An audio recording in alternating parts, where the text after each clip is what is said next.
Concrètement, c'est une démarche qui est en progression. Le nombre des écoles indépendantes augmente ou pas?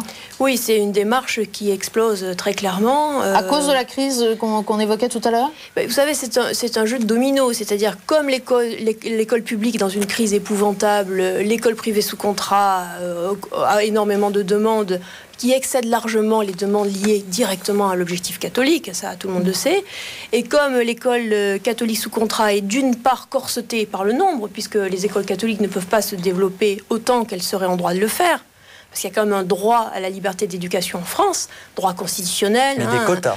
Mais ce droit-là n'est pas respecté. Et il n'y a d'ailleurs aucune loi, le secrétaire général me corrigera si je dis une bêtise, mais il n'y a aucune loi à l'heure actuelle qui impose ce fameux quota de 20%. C'est une pure pratique. En 84, il y avait la loi de finances qui avait posé un principe, mais depuis 85, il n'y a aucune pratique.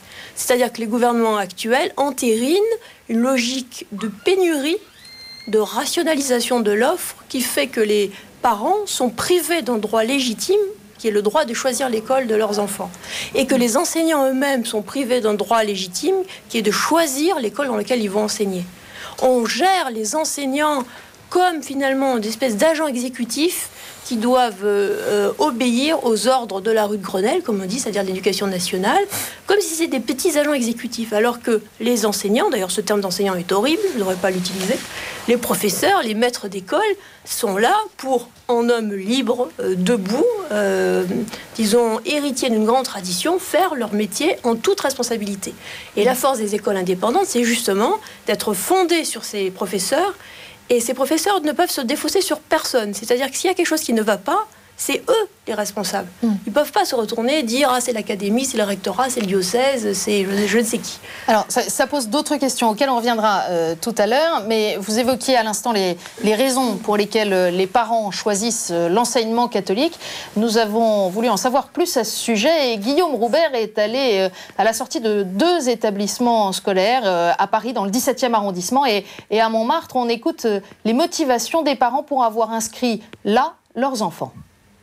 C'est pas du tout par rapport à la religion, c'est que c'est un enseignement qui est plus rigoureux et que je ne fais pas confiance à l'éducation nationale, au public en général. Ils ont des célébrations et surtout ce qui est très bien, ce que je trouve, c'est qu'en réalité on explique bien aux enfants à quoi correspondent toutes les festivités catholiques.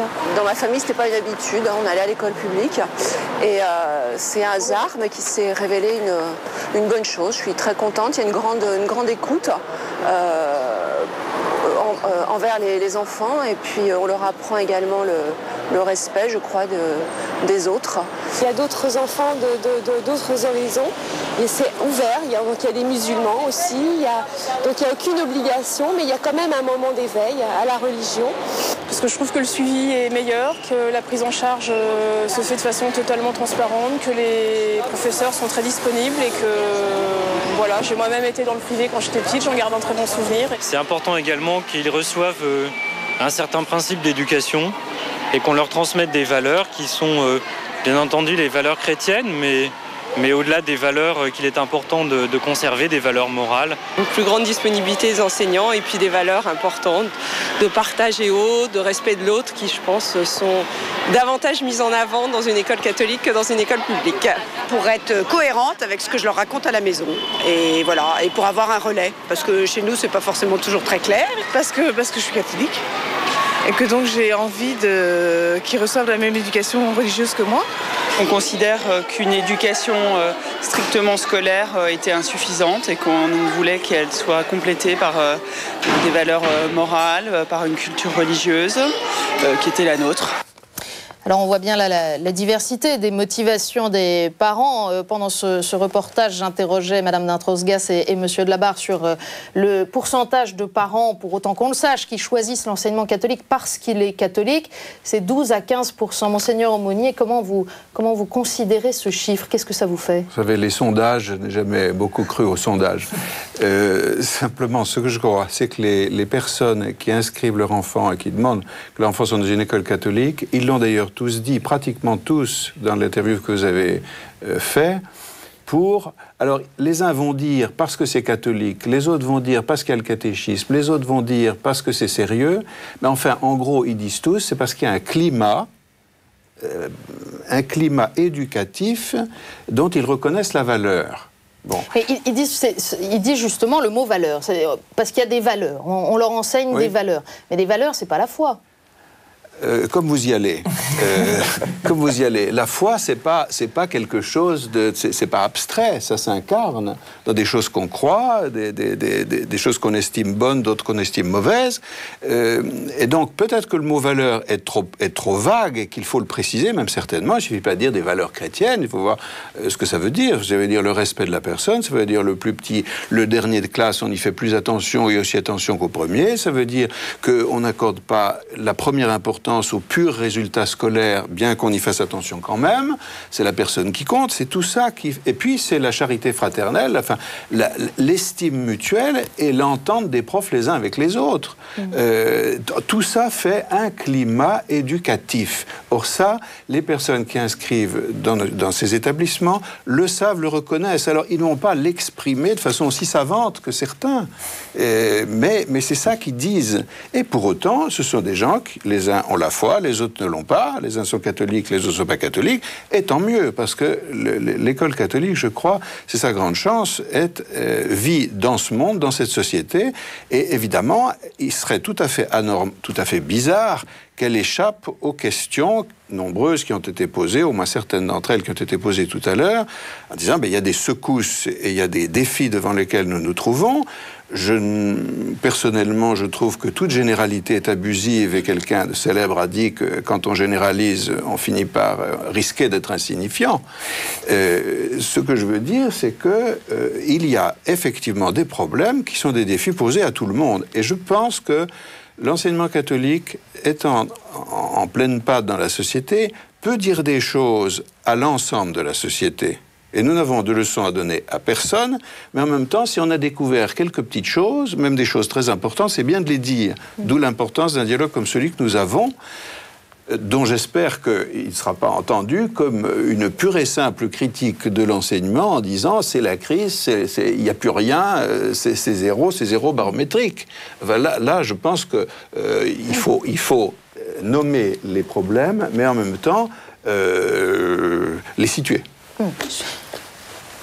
Je pense que le choix d'une école catholique conditionné par le désir d'enseigner, de transmettre la foi, c'est évident.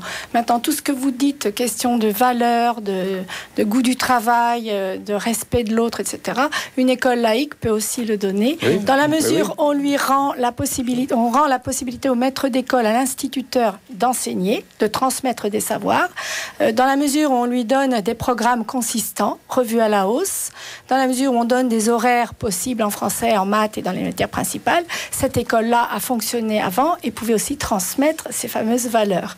Et avait un climat aussi qui permettait l'éducation de l'enfant. Pour moi, je le vois comme ça. Alors, je donne la parole dans un instant à Monseigneur Faure. Il y a des gens qui n'ont pas encore parlé. À propos de la communion missionnaire des éducateurs, vous nous disiez au tout début de cette émission qu'il y avait pour vous une véritable unité à la fois dans votre vie de chrétien, de chrétienne et dans votre métier d'enseignant. Ça vient en résonance avec tout ce qu'on vient d'entendre. Hein.